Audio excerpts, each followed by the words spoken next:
Hey, today we're learning the phrase get off with somebody. It means to start a romantic or physical connection with someone. Usually, it means kissing or making out. It is informal and mostly used in British English. You can hear it in parties, dates, or casual chats. For example, she got off with him at the party. Remember, the object somebody goes after get off with.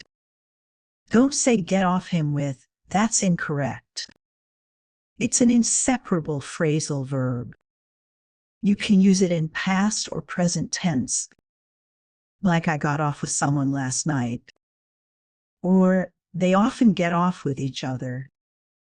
It's similar to make out with or hook up with.